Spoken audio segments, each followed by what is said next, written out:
Where is Elon Musk? Hello, this is Reinhard von Hennigs. And the quick answer is in space. Well, maybe you're right, but where exactly?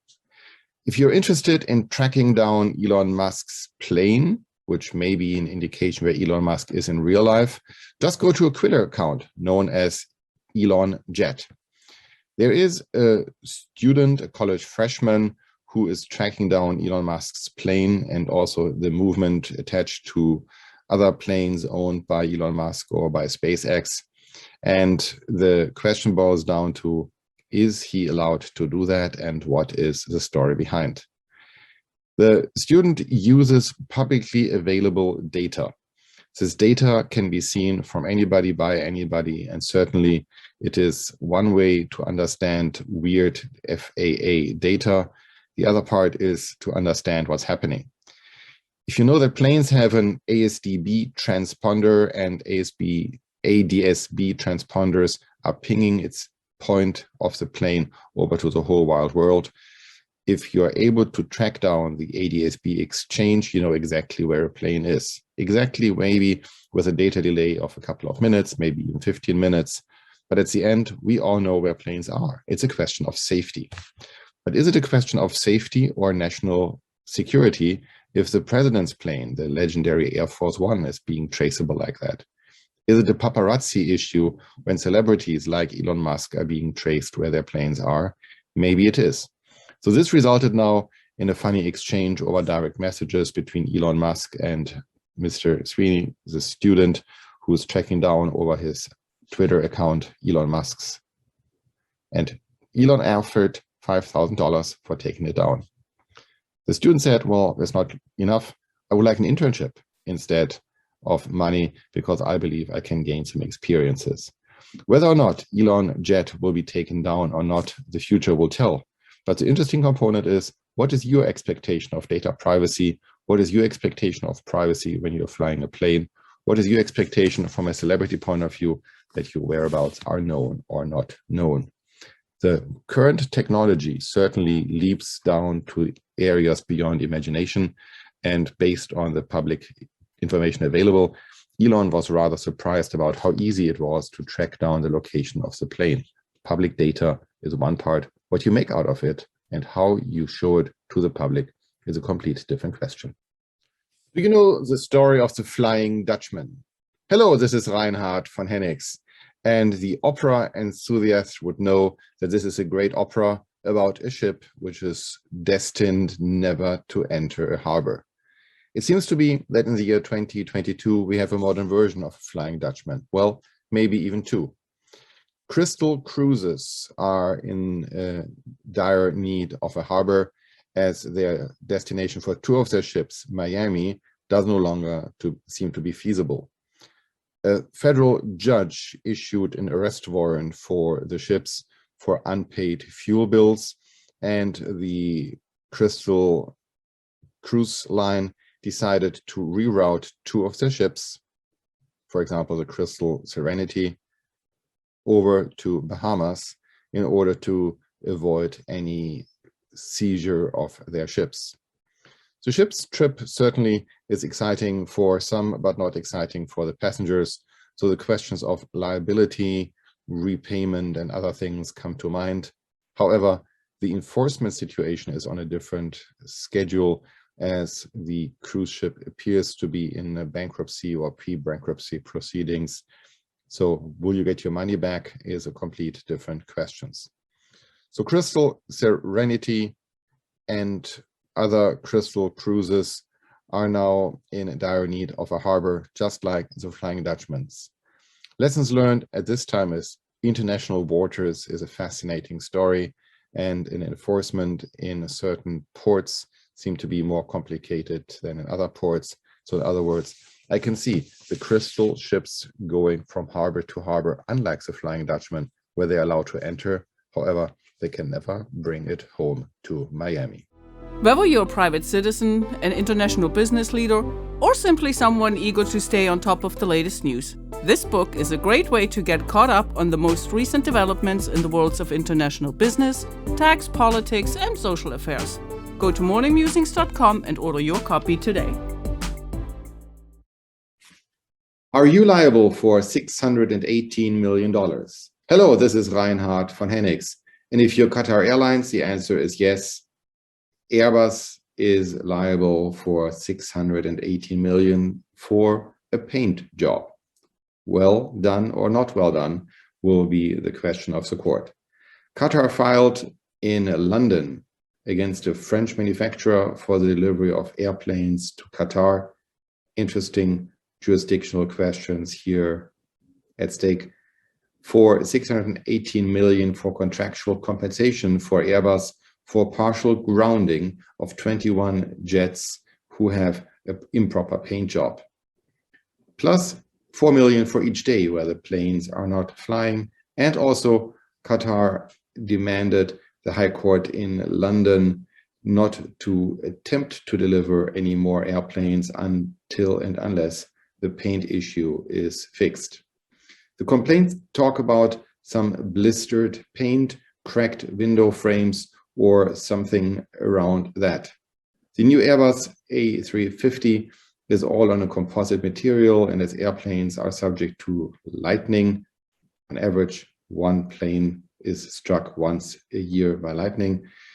Airbus added a certain mesh around the body in order to prevent lightning to create deeper damage. And there seems to be the problem with the paint. This extra mesh of a copper mesh does not like the paint on top of it.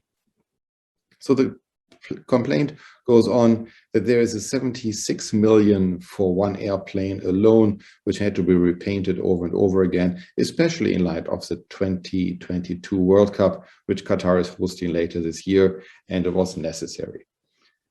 Qatar also argues that the local Qatari safety authority, which is governing airplanes, grounded the planes as well.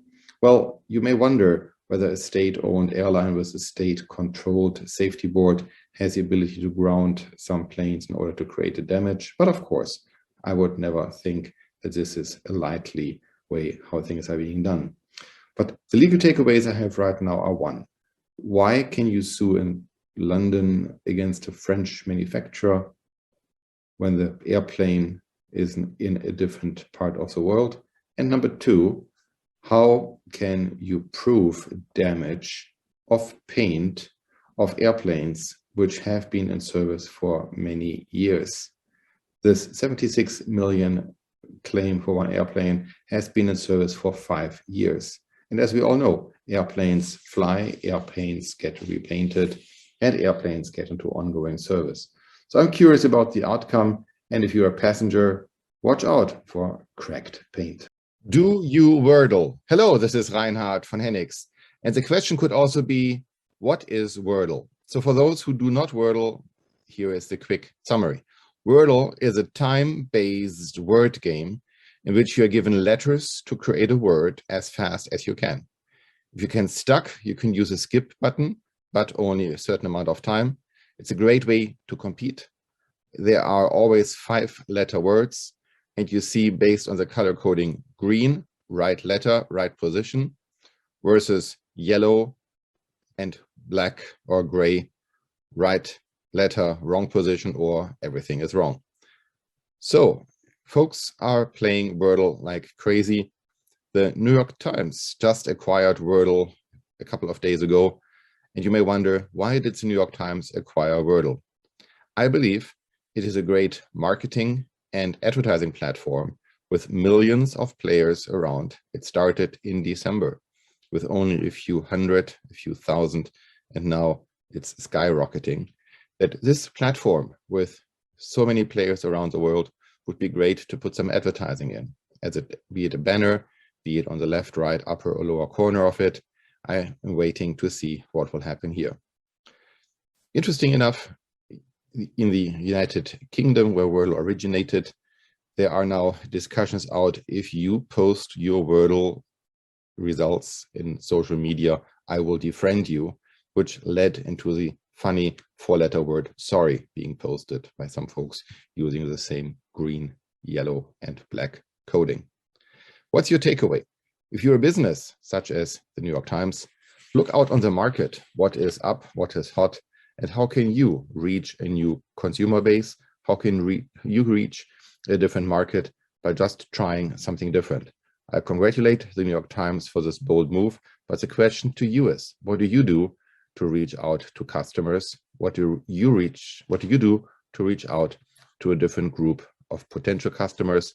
Or what do you do in order to reach out in a market, in a new clientele, which is far away from being a customer yet? Because so many social media folks are definitely not subscribers of the New York Times. Is there a professional life after professional sports? Hello, this is Reinhard von Hennigs. The subtitle could be From Super Bowl to Garbage Bin Cleaner, and this is exactly what happened. Most people do not see it as attractive to clean garbage bins, but former Super Bowl participant Ryan Din decided to go exactly that route. He's successful as an entrepreneur, and he's successful by transferring skills he learned during his sports time over to his company. Number one, assemble a team. Without the right team, it's not possible. He declared that he needed accountants, lawyers, marketing and advertising specialists. So indeed, if you're a startup company, you need the right team. Do some gameplay and preparation was his number 2 point. It's important to study and practice and figure out, visualize what it is you do, how you do it. And then finally, number 3, execution. If the team is in place, the processes are in place, it all boils down to game day. Everybody is a winner, and if the team is all together, it will work. But also, Ryan Dean, in his thoughts about his entrepreneurship, shared one last idea: the ability to adapt. It is important to adapt for a business which it does not appear to be seasonal, but in reality, his business is more seasonal during certain months in the spring and summer season than it is in the winter, maybe for the obvious reasons. So there's a different cash flow problem. There's a different problem of maintaining and keeping a crew. So to adapt is his main takeaway as a new entrepreneur. What do you do to find your ways to adapt for the changing world of businesses? Because we all know one thing: the only thing constant in life is change.